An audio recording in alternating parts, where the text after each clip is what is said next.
in Yeshivat Rav Ilan, who began his shiur with a statement which is very simple but very true. He says, I'm not speaking because I have the strength to speak, but rather I'm speaking because I haven't got the strength to remain silent. Basically taken from the sense about, of course, without tshuva, I'm writing because I can't be quiet anymore. But nevertheless, it's very true. Sometimes you feel that you want to express yourself, you want to share, you want to tell others, and yes, as a Shaliach, it's one of the roles to bring Israel into the UK, and tragically today we do it under these circumstances. In the parasha that we're going to read, we have two interesting statements, sentences, psukim, very similar, a tiny bit different. One of them is Zot Torat Ha'olah. It talks about the Korban Olah, and one of them is Zot Torat Zevach Hashlamim.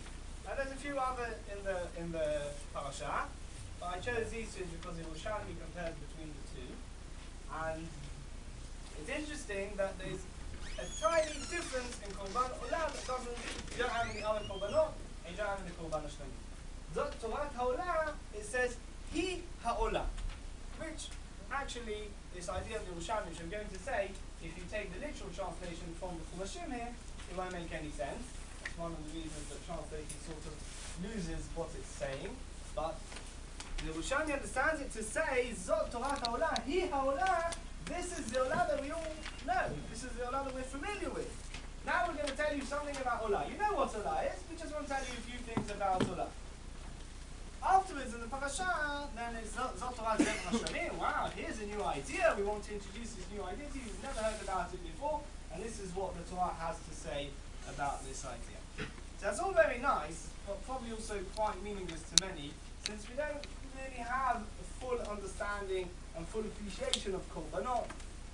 2,000 years do what they do, and we haven't grown up on the concept of Korbanot, and even if we've learned a bit about them, we're not as familiar with them as we are with other aspects of Torah and other aspects of our Judaism. And nevertheless, that's what we have the Yerushalmi for.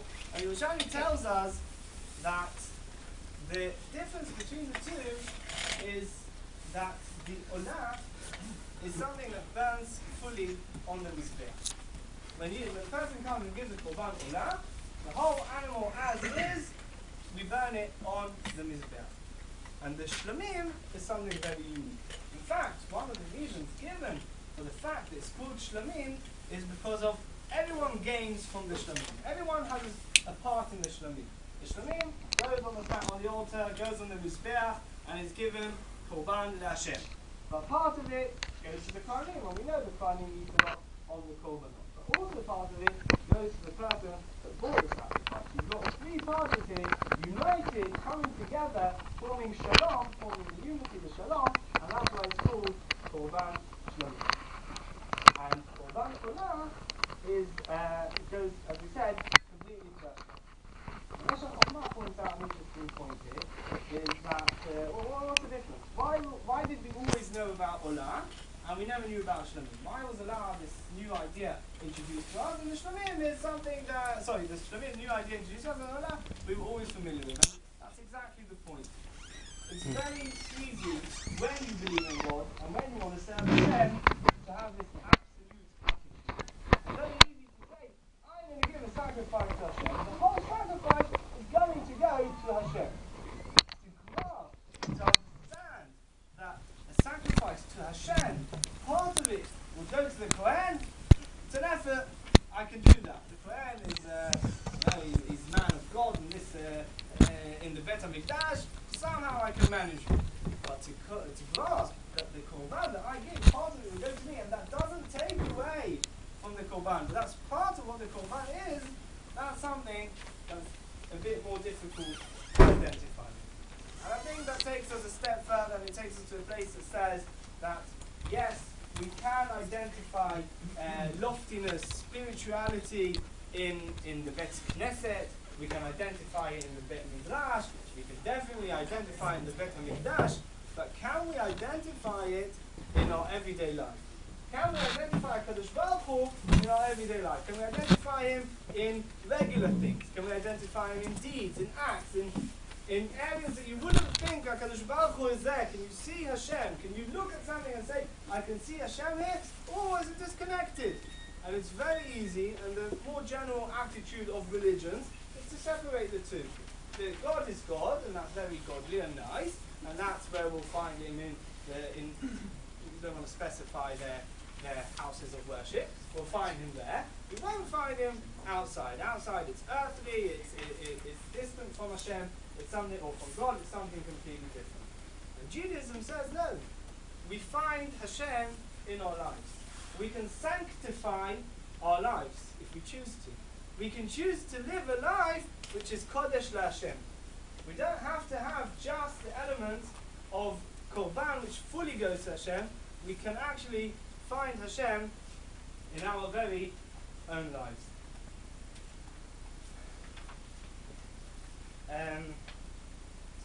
I think Udi Fogel, an officer I served under for 6 months, stands out in many ways as that person. Stands out in many ways as a person that knew to sanctify his life. Stands out as a person who knew to identify Hashem in every act of his everyday life. Not just when in Bet HaKnesset, not just when in Yeshiva, but wherever he went and whatever he did, he was devoting his life to Hashem. He was devoting his life to noble causes. He was devoting his life to Kiddush Shem Hashem Ba'olam. And naturally, after what happened in our emailing list of our Miluim, or reserve duty soldiers, every so often we get updates, so we've got an email list, and the Chevra started emailing each other. You remember him? Yes, I remember him, each one saying something. I found it very interesting that one of the Chevra suggested, let's make a booklet and present it to the family of stories we remember about Udi. Now, 6 months it's a long time to serve under someone. And in truth, there's a few stories that have been told so far, not that many. Not many people properly remember him. And I think it's for a very, very simple reason. The army is a very tough place. The army is a place that you try to relate somehow to your more animalistic side. And Udi was a person that even in the army, he seemed as if he was in Beit HaMikdash. Even in the army, you could see the Kedusha in his face. I remember the switch when one officer left and he came in, the difference between the two. The difference between the two, because it looked as if he doesn't belong here, in one way. But in another way, he turned out to be a very, very professional soldier, and he did his job he was an officer, and was a very fine officer and very professional officer. We talk about sacrificing.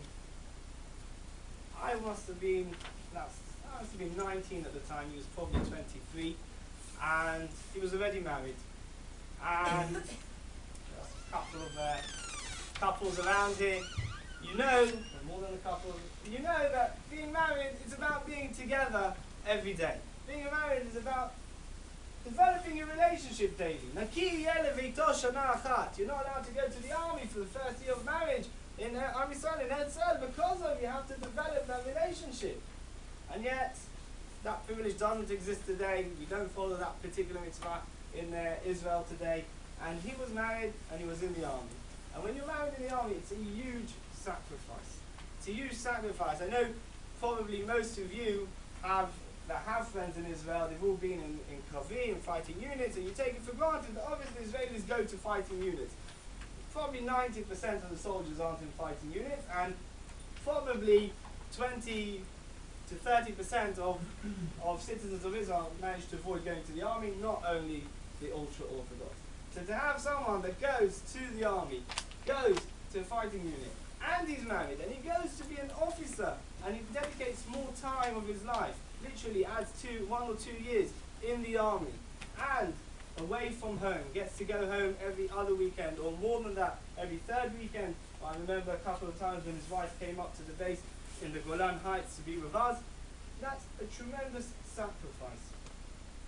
And that's basically where I knew him from. A few stories about him are very special stories. Just as small as they are, they're very special. Whoever understands the concept of the army, of being in a place where you're struggling to survive, basically. I remember when one of our commanders said to us, it's 3 times in your life that you are absolutely dependent on others.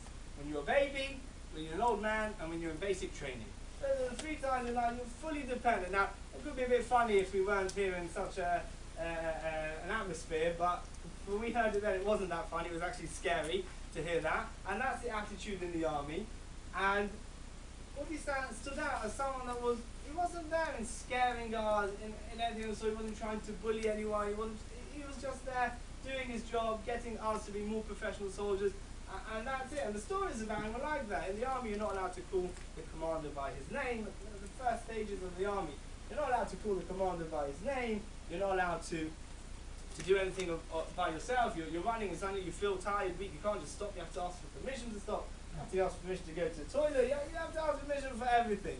And with Udi, it was such a different experience around the Chevra because you came out of the dining room on Shabbat when you let off from your commanders for a bit. So we came out, all of us being Benishim, Hester boys, Yeshiva boys. We come out, we start dancing from shul to the dining room and back again. And it's all this wonderful, uplifting moments of the army service because of the commanders aren't going to tell us what to do, and we don't need to run from place to place. And suddenly you see, one of the people dancing with us is our officer. We're not allowed to call him by his name, and he's never allowed to smile at us, and he's never allowed to be friendly with us, and suddenly he's dancing with us as well. This is dancing of Shabbat, so what's it got to do with each other? That I happen to be an officer and you happen to be a regular soldier. We're in it together.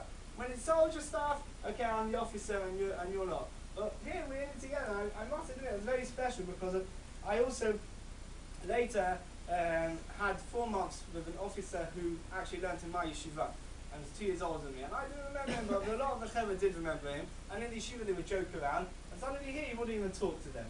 And Udi didn't have any of that. Udi was, whenever I need to be serious, I'll be serious. And when I don't need that distance between you, it's not going to happen.